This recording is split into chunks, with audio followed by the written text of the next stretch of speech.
स्वतंत्रता दिवस पर भारतीय जनता पार्टी मंडल द्वारा दीनदयाल चौक पर ध्वजारोहण किया गया। यहां भाजपा जिला अध्यक्ष राजेश धाकड़ ने ध्वजारोहण किया।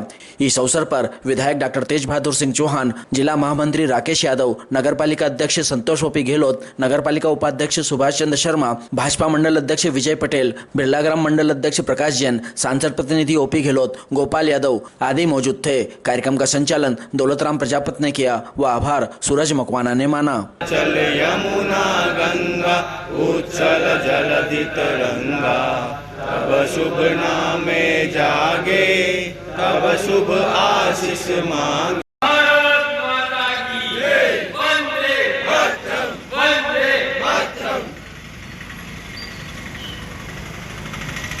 आज के स्वतंत्रता दिवस के अवसर पर हम सब के बीच में हम सबके लाडले विधायक आदरणीय डॉक्टर तेज बहादुर सिंह चौहान साहब इस परिस्थिति में देख रहे हैं, इस खुशहाल परिस्थिति में देख रहे हैं, उसके बाद आज पूरे देश के ऊपर नई में जो बात भी, हमारा देश सुरक्षित हाथों में, हम सुकून से सो पा रहे हैं, रह पा रहे हैं, जी पा रहे हैं।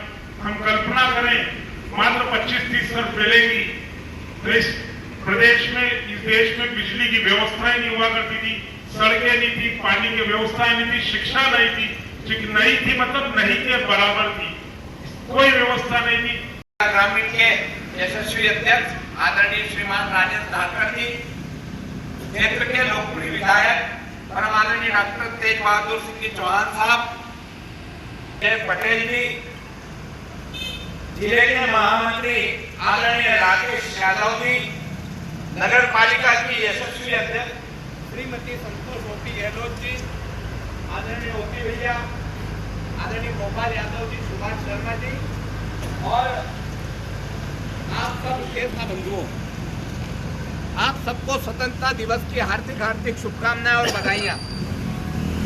आप और हम सब सौभाग्यशाली हैं कि हम सब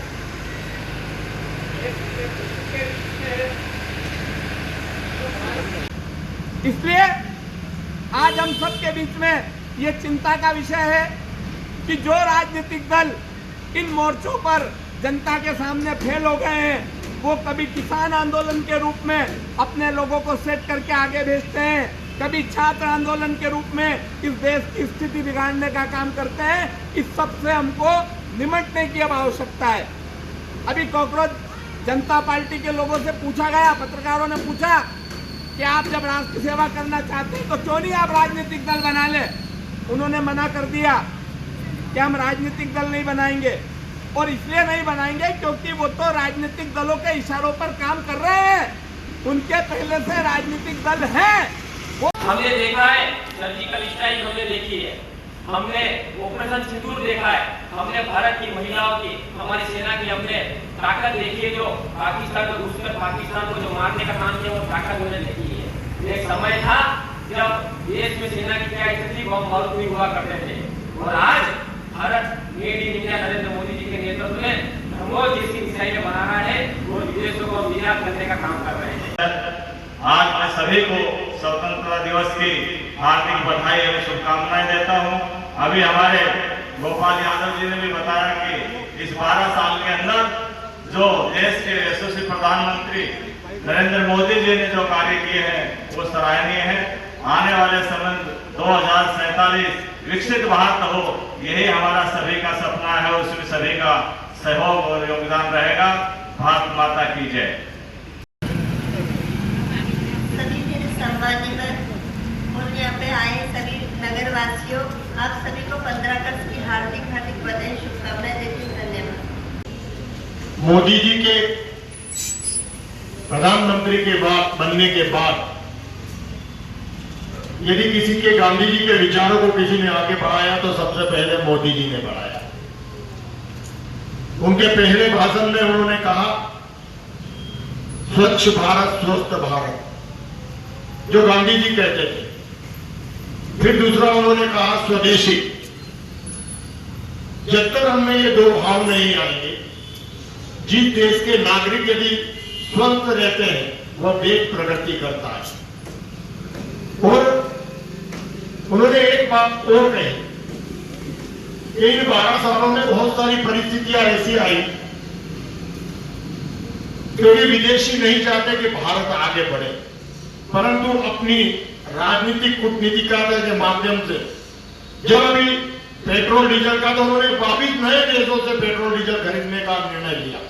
यह किसी और के की हिम्मत नहीं थी, ये निर्णय लेने की क्षमता थी। ऑपरेशन सिंदूर करना, सर्जिकल स्ट्राइक करना या सेना को आत्मनिर्भर बनाने के लिए उनके पास बुलेट प्रूफ जॉकेट नहीं थे, अच्छे जूते नहीं थे, मतलब किस स्थिति में थी हमारी वन नेशन। और भारतीय जनता पार्टी का एक एक कार्यकर्ता इस दिशा में प्राणपण से लगे और हम एक रूपता की स्थिति को देश में भाईचारे के साथ उत्पन्न करने का काम कर सके। हमको हर वर्ग में, हर समाज में, हर क्षेत्र में जानने की आवश्यकता है। माननीय मुख्यमंत्री जी ने कहा है कि जीवन में अपने दायित्वों का बोध, अपने कर्तव्यों का बोध, हमको इस बात को जागृत होना पड़ेगा, हमको इस बात के लिए जागृत करना पड़ेगा। लोग अपने अधिकारों की बात करते हैं, लेकिन क्या हम अपने संविधान के प्रति जागृत हैं? क्या हम अपने संविधानों की रक्षा में, उसके पालन में, उसके अनुसरण में हम अग्रसर हैं? क्या हम मतदान के प्रति अग्रसर हैं? अगर इन बातों को हमने लोगों में जगाने का, लोगों में निर्वहन करने का, लोगों में जागरण का अवसर पैदा किया तो हम एक महत्वपूर्ण भूमिका का निर्वहन करेंगे।